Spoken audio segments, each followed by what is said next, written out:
প্রতিষ্ঠান একটা দেশে।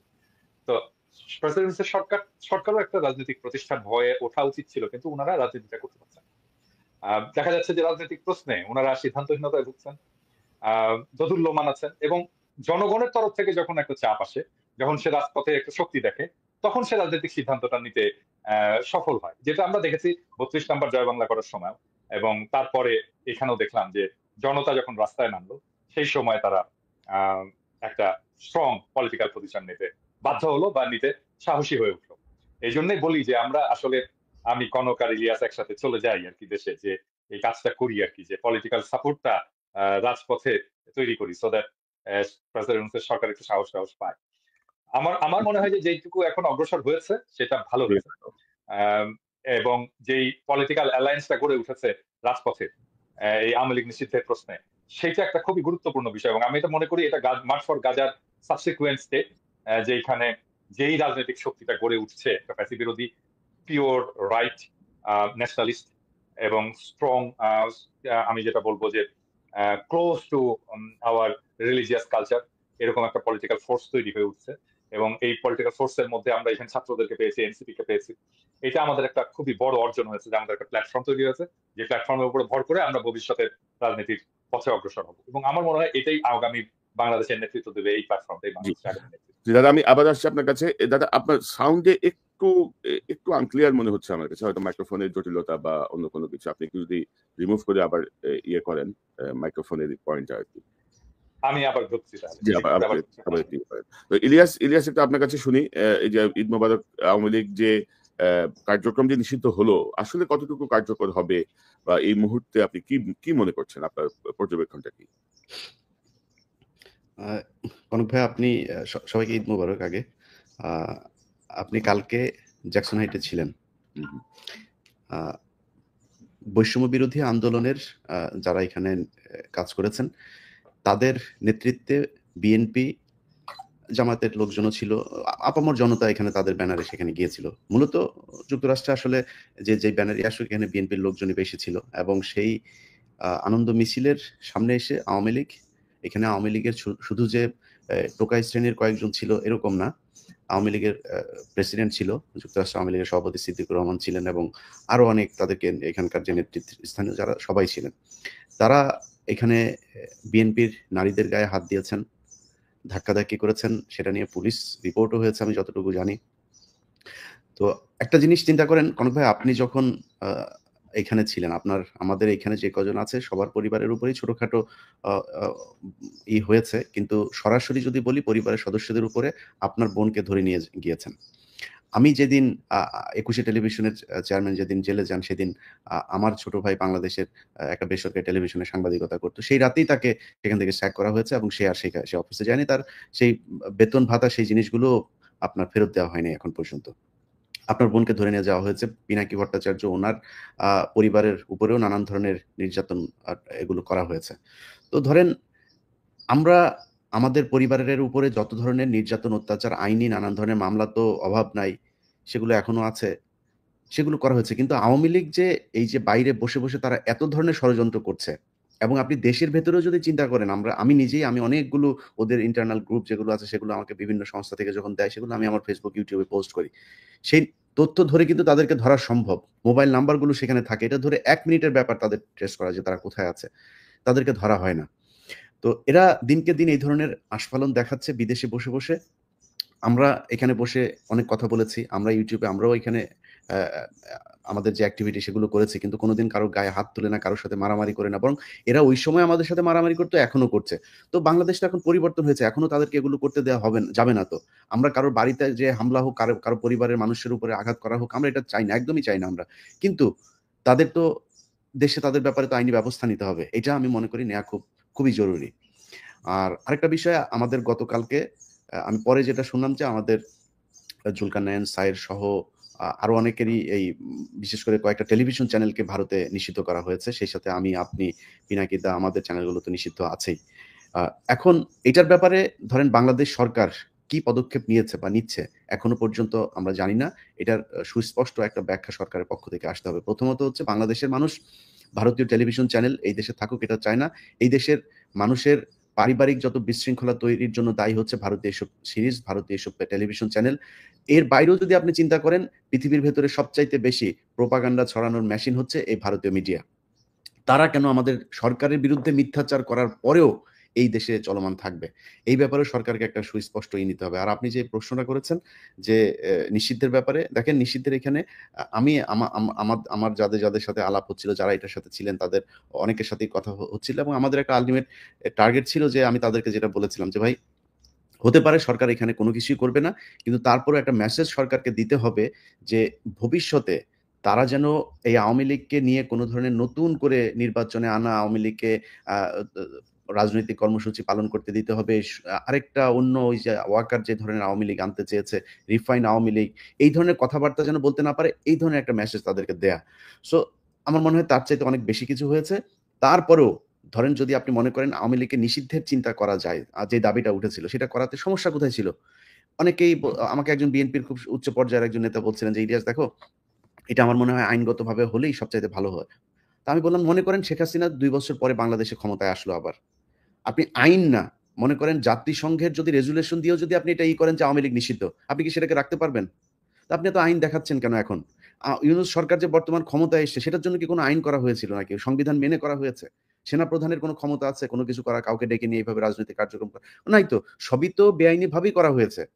তো এইটার জন্য শুধু আইনি পদক্ষেপ কেন লাগবে? চুপ্পুকে সরাইতে পারা যাবে না কেন? এখনো আওয়ামী লীগের যারা বিভিন্ন জায়গায় পুলিশ প্রশাসন এখন সবাই ত্যাগী।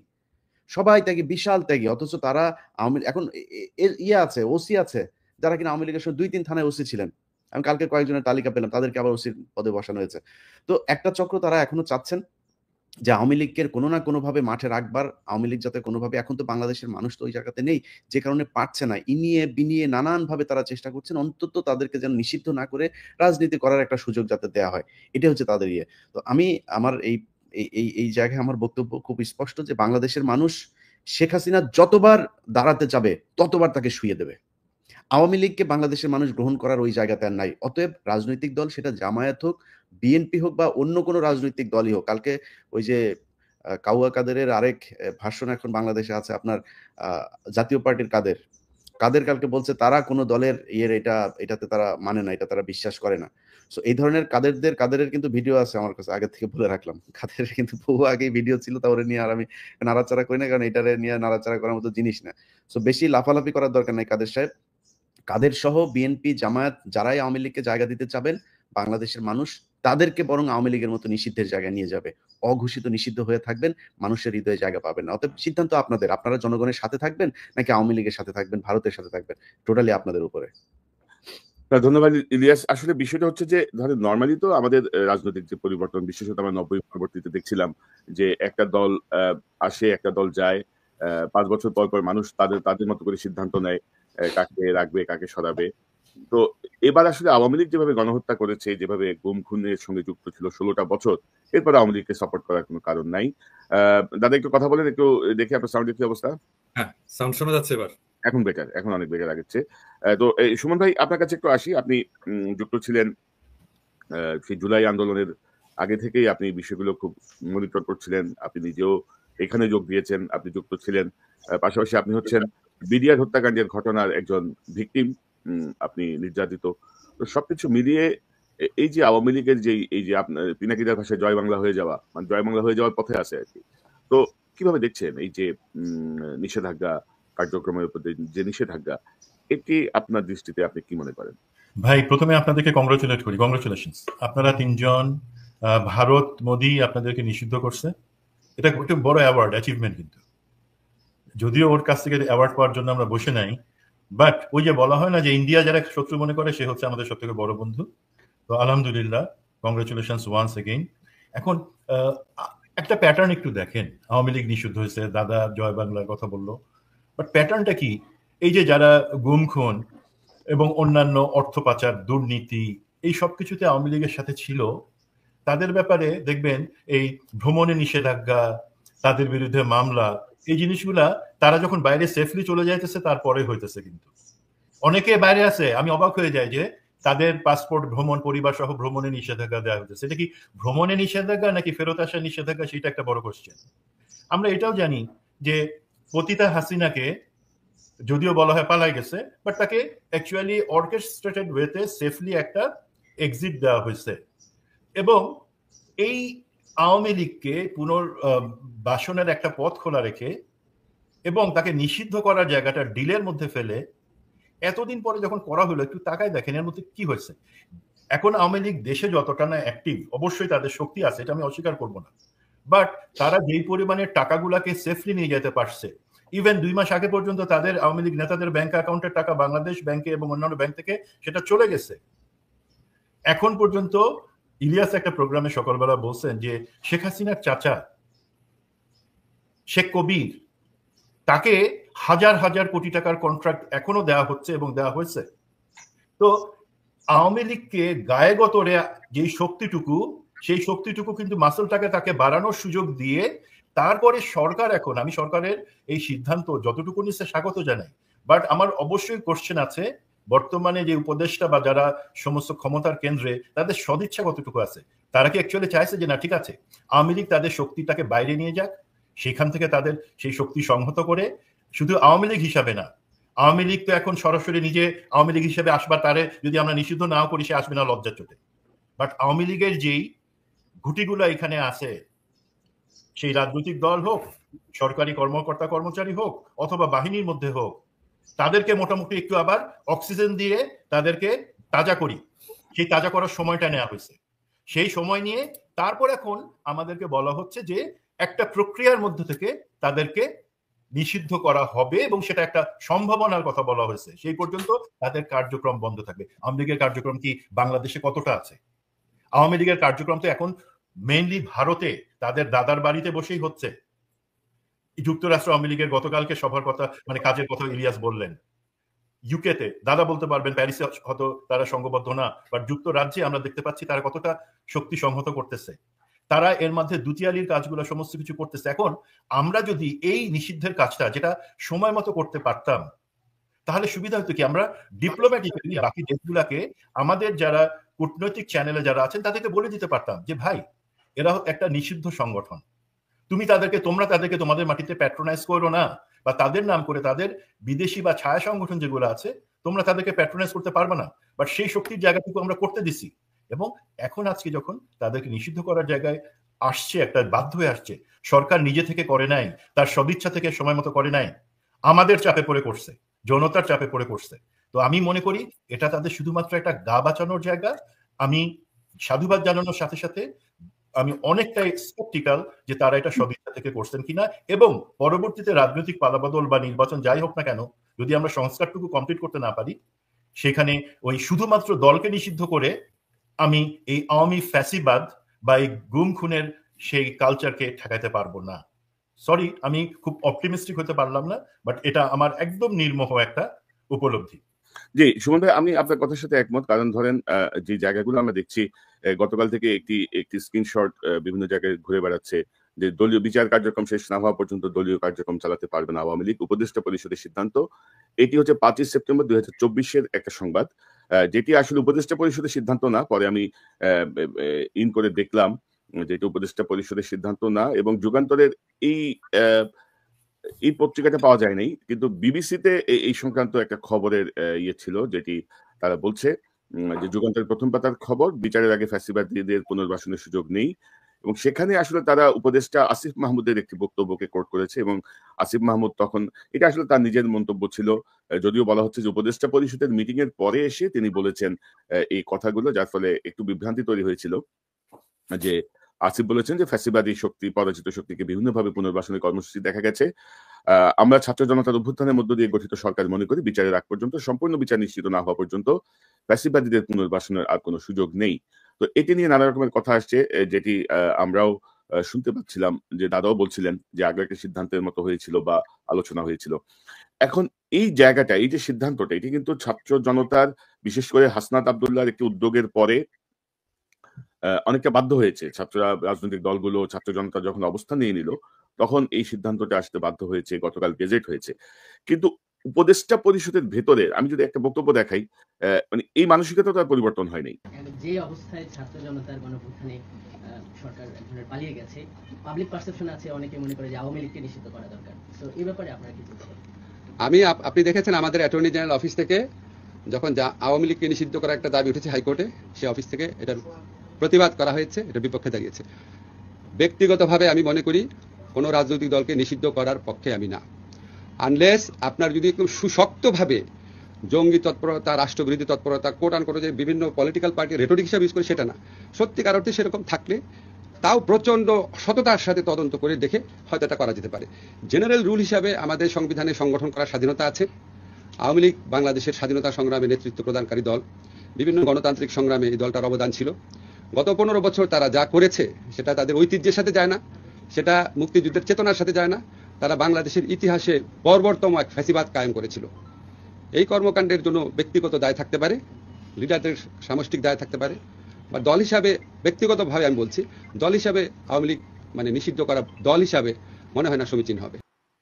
তো দাদা আপনার কাছ থেকে শুনি, ধরেন এই জাতীয় মানে তত্ত্ব মাথায় নিয়ে যিনি বসে আছেন, গুরুত্বপূর্ণ উপদেষ্টা, এবং এর বাইরে তো আওয়ামী লীগের আওয়ামীপন্থী, আওয়ামী লীগের কে সার্ভ করা, আওয়ামী লীগের তাকে সুবিধা নেওয়া, মানে এ নাম্বার অফ উপদেষ্টা, এ নাম্বার অফ সহকারী কিন্তু সরকারে বসা। তো আপনি কি মনে করেন যে মানি টক্স ভাই, মানি টক্স। তো এখন পরবর্তী সংস্কারটা কি, মানে এখান থেকে আমি আলোচনাটা শুরু করি। এখানে আমি আজকে একটা এপিসোড করেছি আর কি, মানে আওয়ামী লীগ নিষিদ্ধের প্রশ্নে আমরা আমাদের চিন্তাটা সলিড ছিল না।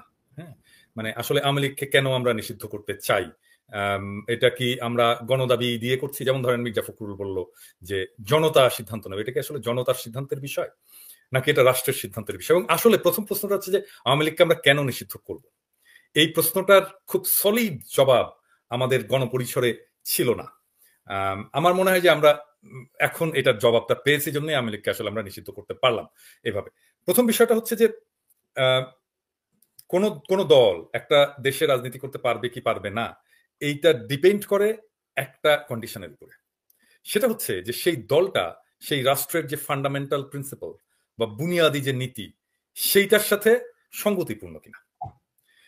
এখন বাংলাদেশের বুনিয়াদি যে ফাউন্ডেশনাল যে প্রিন্সিপাল, সেটার সাথে আওয়ামী লীগের তফাৎটা কোথায়, আওয়ামী লীগের বিরোধটা কোথায় হলো? নাম্বার 1, আওয়ামী লীগ রাষ্ট্র যেটাকে, রাষ্ট্রের যে ইনস্টিটিউট, মানে রাষ্ট্র তো ইনস্টিটিউটের সমষ্টি, মানে সেখানে পুলিশ থাকবে, আর্মি থাকবে, বিডিআর থাকবে, প্রশাসন থাকবে, আমলাতন্ত্র থাকবে, নির্বাচন কমিশন থাকবে, ব্যুরোক্রেসি থাকবে, এইটাই মিলেই তো তার পুরো ইনস্টিটিউট। তো এই ইনস্টিটিউট গুলোকে সে ধ্বংস করেছে। তার মানে রাষ্ট্রের যে ফাউন্ডেশনাল প্রিন্সিপাল সেটাকে সে নষ্ট করেছে। প্রত্যেকটা, আর্মিকে নষ্ট করেছে, জুডিশিয়ারিকে নষ্ট করেছে, পুলিশকে নষ্ট করেছে, প্রশাসনকে নষ্ট করেছে, ব্যুরোক্রেসিকে নষ্ট করেছে। নাম্বার 1। নাম্বার 2, রাষ্ট্রের কাজ হচ্ছে নাগরিককে সুরক্ষা দেওয়া। এটা হচ্ছে রাষ্ট্রের সাথে নাগরিকের যে কন্ট্রাক্ট, যেটা আমরা সংবিধান বলি। উল্টা রাষ্ট্রটাকে তৈরি করছে নাগরিকের জীবনটাকে অনিরাপদ করার জন্য। মানে আমি এর বিরুদ্ধে কোনো অভিযোগ দিতে পারবো, কোনো ফলস অভিযোগও দিতে পারছি না, মিথ্যা অভিযোগও দিতে পারছি না, যে তাকে মিথ্যা অভিযোগ দিয়ে আমি তাকে জেলে ঢুকাই দেবো, সেটাও আমি করতে পারছি না। কিন্তু আমার তাকে জেলে ঢুকাইতে হবে, তাকে আমার নির্বাসনে দিতে হবে, তাকে আমার আটকাইতে হবে। সেই জন্য আমি কি করবো, আমি আয়নাঘর বানাবো, একটা দুইটা না, হাজার হাজার আয়নাঘর বানাবো সারা দেশে, এবং সেখানে আমি বিনা বিচারে নাগরিককে তুলে ধরে দিনের পর দিন রেকর্ড ছাড়া আটকে রাখবো। নাগরিকের জীবন করেছে অনিরাপদ, নাগরিকের জীবনের সুরক্ষা সেটা সে নষ্ট করেছে। 3 নাম্বার, আমি আমার নেতা নির্বাচন করতে পারবো ভোট দিয়ে, সেই নেতা নির্বাচন করার ক্ষমতাকে আমার হাত থেকে কেড়ে নিয়েছে। 4 নাম্বার, রাষ্ট্রে বাংলাদেশের যে ফাউন্ডেশনাল প্রিন্সিপাল সাম্য, মানব সত্তার মর্যাদা, মানব সত্তার মর্যাদা, সাম্য এবং গণতন্ত্র, 3টাকেই সে ধ্বংস করেছে, নষ্ট করেছে। এই দলটাকে তো রাখতে পারি না আমরা। এটাকে তো মানে আমি কি বাংলাদেশে একটা ডাকাত দলকে অপারেট করতে দেবো যে আমি ডাকাতি করবো? ভাই হ্যাঁ, আমারও তো সংগঠন করার স্বাধীনতা আছে, ডাকাতিও তো একটা সংগঠন, তাই না? অনেক কয়েকজন লোক মিলে একটা সংগঠন করে, আমি কি ডাকাতের সংগঠন করতে দেবো?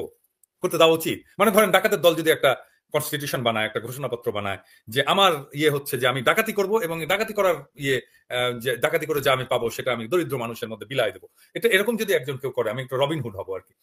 সেটা একটা গঠনতন্ত্র থাকবে। মানে আপনি ডাকাতি করবেন আর আমরা বলবো যে উনি 5 ওয়াক্ত নামাজ পড়ে, মানে ওইরকম আপনি মানুষ এটা তো মুক্তিযুদ্ধের সপক্ষের দল।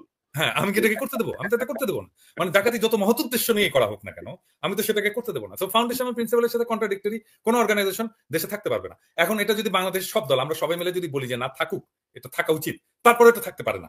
রাষ্ট্রকেই নিজের জন্যই সেটাকে ধ্বংস করতে হবে, নষ্ট করতে হবে, তাকে নিষিদ্ধ করতে হবে। আর আমরা যদি সবাই মিলেও বলি যে না এই দলের থাকা চলবে না, কিন্তু এটা ফাউন্ডেশনাল প্রিন্সিপালের সাথে কন্ট্রাডিক্ট করে না, তাহলে তাকে আমরা নিষিদ্ধ করতে পারি না। এই জায়গাটায় আমাদের আসলে একমত হইতে হবে। হ্যাঁ, এখন বলতেছে না এই যে কতজন এই যে কথা কামাল বলে না যে এটা একটা ফ্যাসিবাদী ইয়ে, আমরা দলকে কেন নিষিদ্ধ করব, এমনকি আসিফ নজরুল যেটা বললেন যে আমরা দলকে কেন নিষিদ্ধ করব, এই দলের এত ইয়ে আছে, আমরা এটা করতে পারি না। নো, আপনি আগে দেখবেন আসলে এই দলটা ফাউন্ডেশনাল প্রিন্সিপালের সাথে কন্ট্রাডিক্ট করেছে কিনা। যদি করে আপনি এখানে রাখতে পারবেন না, যদি না করে আপনি এটাকে কোনোভাবে নিষিদ্ধ করতে পারবেন না। প্রশ্নটা ওই জায়গাটা, প্রশ্নটা এটা না যে আমি একটা রাজনৈতিক দলকে নিষিদ্ধ করতে পারি কি পারি না। 2 নাম্বার হচ্ছে এটা জনমতেরও বিষয় না। যেমন আমরা যদি সবাই মিলে মনে করি যে একটা দলকে আমরা নিষিদ্ধ করে দেবো, কিন্তু এটা ফাউন্ডেশনাল প্রিন্সিপালের সাথে এটা কন্ট্রাডিক্ট করে না। হ্যাঁ, যেমন ধরেন মানে জামাতের নিষিদ্ধ, জামাত যে নিষিদ্ধ করলো আওয়ামী লীগ, জামাতের নিষিদ্ধ করাটা কি এটা কি বৈধ? এটা কি করতে পারে? সে পারে না। কারণটা হচ্ছে জামাত রাষ্ট্রের ফাউন্ডেশনাল প্রিন্সিপালের সাথে কন্ট্রাডিক্ট করে না। মানে তার কাজ মুক্তিযুদ্ধের পর থেকে, তার কাজ 1971-এর 16 ডিসেম্বরের পর থেকে, তার কাজ, তার গঠনতন্ত্র, তার সংবিধান, তার রাজনীতি, কোনো কিছু বাংলাদেশের ফাউন্ডেশনাল প্রিন্সিপালের সাথে কন্ট্রাডিক্ট করে না। সেজন্য আমরা জামাতকে যে নিষিদ্ধ করেছি এটা এক জিনিস না। এবার বোঝা গেছে, মানে ক্লিয়ার হয়েছে বিষয়টা। এই জায়গাটাতে এসে এটা ইভেন রাজনৈতিক দলগুলো এখানে এসে প্রবলেম করছে। আসিফ নজরুল যেটা বললেন সেটাও, আসিফ নজরুল ইভেন এখন পর্যন্ত ওনার ধারণাটা ক্লিয়ার না। কারণ কয়েকদিন আগে উনি বলছিলেন যে সব রাজনৈতিক দল যদি চায় তাহলে আওয়ামী লীগ নিষিদ্ধ হতে পারে। এখন যদি সব রাজনৈতিক দল চাইলো এবং আমরা দেখলাম যে আওয়ামী লীগ বাংলাদেশের ফাউন্ডেশনাল প্রিন্সিপালের সাথে কন্ট্রাডিক্ট করে না, তাহলে কি আমরা নিষিদ্ধ করে দেবো? করবো না তো। হ্যাঁ, প্রশ্নটা হচ্ছে আওয়ামী লীগকে নিষিদ্ধ হতে হয়েছে কারণ আওয়ামী লীগ বাংলাদেশের ফাউন্ডেশনাল প্রিন্সিপালের সাথে কন্ট্রাডিক্ট করে, এটা থাকতে পারে না। এই বিষয়টি একটু স্পষ্ট হওয়া দরকার যে এখানে আবেগের বশে